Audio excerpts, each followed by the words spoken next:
players in double figures. Clark again with another three. Left shoulder. Austin had her 11th double-double of the season, and Clark hits a three. The WNBA buzz is boiling over. Caitlin Clark versus Angel Reese. Who's the real Rookie of the Year? Both stars delivered incredible debut seasons, but while Reese has her fans, the numbers don't lie. Caitlin Clark stands as the undeniable frontrunner for the crown. Shooting the three ball. Michaela did a great job of picking Caitlin Clark up. First WNBA player that has recorded consecutive 20-plus. Out here for the Fever. Good ball movement on this possession. Logo shot. Logo make for Clark. ESPN's Stephen A. Smith sealed the deal on First Take backing Caitlin Clark as the clear Rookie of the Year favorite.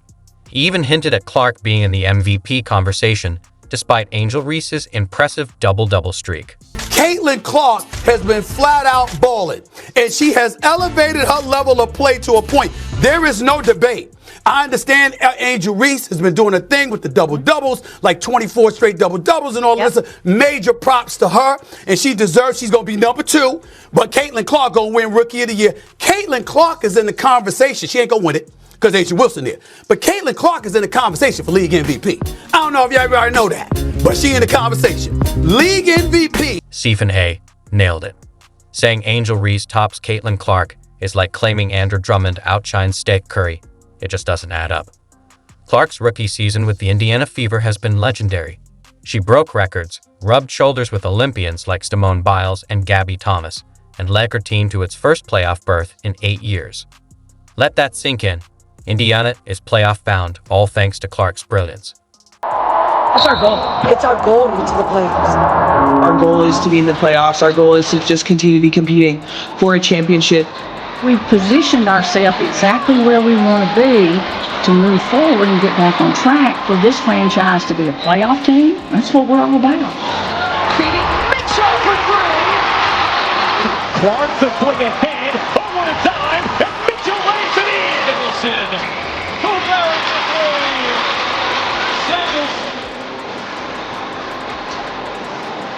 The Indiana Fever are back in the WNBA playoffs.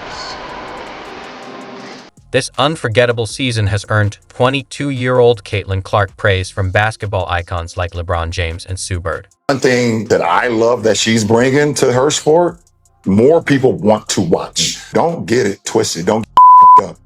Caitlin Clark is the reason why a lot of great things is going to happen for the WNBA. But I'm rooting for Caitlin because I've been in that seat before. I've walked that road before. I'm just kind of in this mode right now because I'm getting the same thing from watching my son, who's a 19-year-old, kind of getting a lot of animosity and hatred towards him when he's just a kid trying to live out his dream. And now we're just going to go to my quick little segment of which teams would I not want to see in the playoffs? And that's where you brought up the Fever. I think what I've learned in my WNBA experience is pace of play trumps physicality, it trumps size, it can trump experience, because a lot of times when you're experienced, it's really like code word for your veteran, which is code word for your old. Slow the pace. Yeah. 2018 and 2020, the years we won, that was our whole mantra, was pace, pace, pace, pace, pace. And what I see in Caitlin, what I see in Kelsey Mitchell, they're just like ramming it down people's throats. And it's really hard. It can have your head spin. Not everyone's aboard the Clark hype train, and some critics have been vocal. AFL legend Shannon Sharpe didn't hold back, recently blasting ESPN analysts who dared to question Clark's dominance. But there's a lot of women that was on ESPN that had a lot to say earlier about this. They gone quiet now. You say they quiet? Y'all quiet now.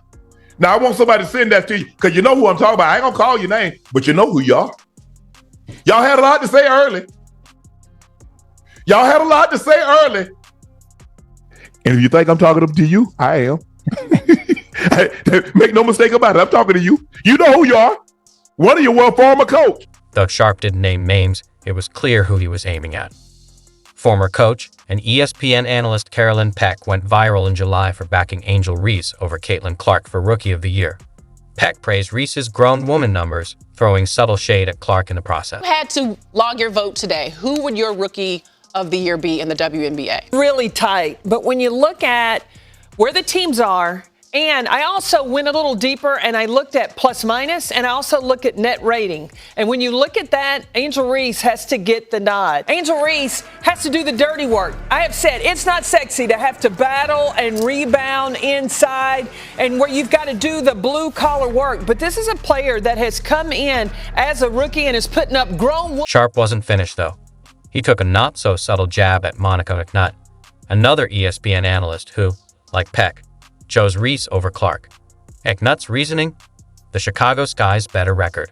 All season, BC. My rookie of the year is going to go based on the standings. The Sky right now are in the playoffs, so you'd have to give the nod in my mind to Angel Reese. Look, 12 double-doubles to start is the record that spanned over 2 seasons. American sports personality Nick Reich has chimed in on the WNBA Rookie of the Year debate, stating there's no real competition between Caitlin Clark and Angel Reese, despite Reese's impressive rookie season. Wright emphasizes Clark's exceptional talent as the game changer. Now all of a sudden, we're doing participation trophies. Now all of a sudden, we are going to try to pretend like Angel, who again is having a 91 out of 100 rookie season, is on par with Caitlin's rookie season, which is one of the greatest rookie seasons in the history of the league, if not the greatest. And it's just embarrassing.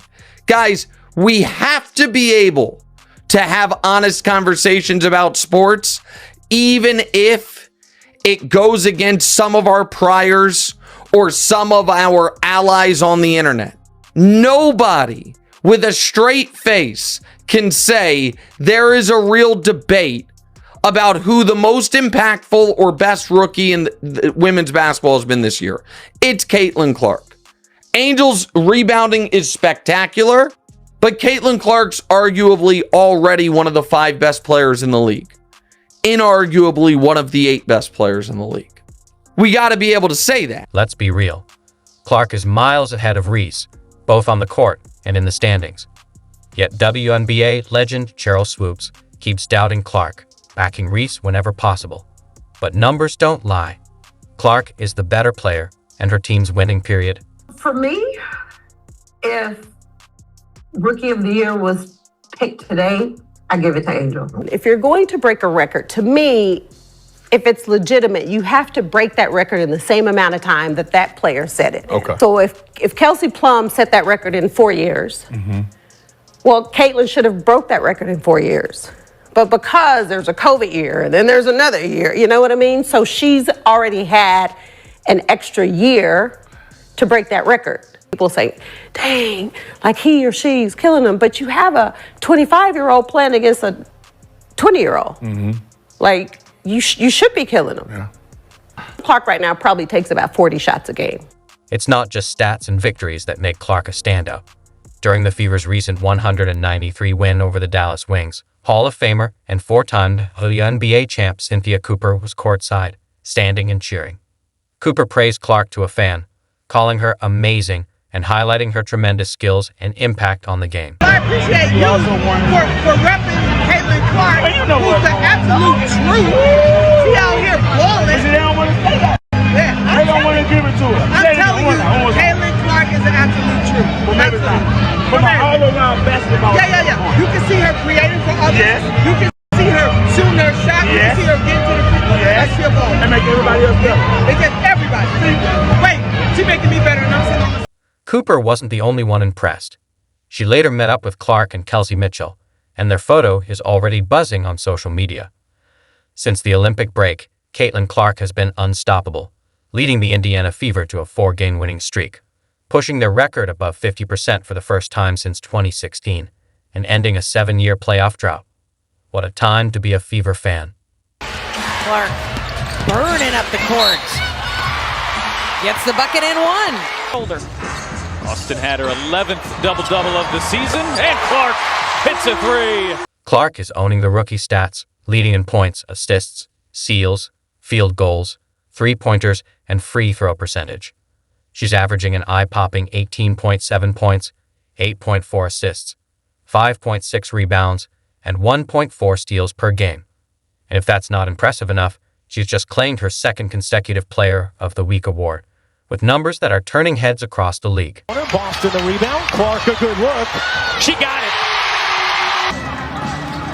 Clark off the screen, finds some space, and delivers.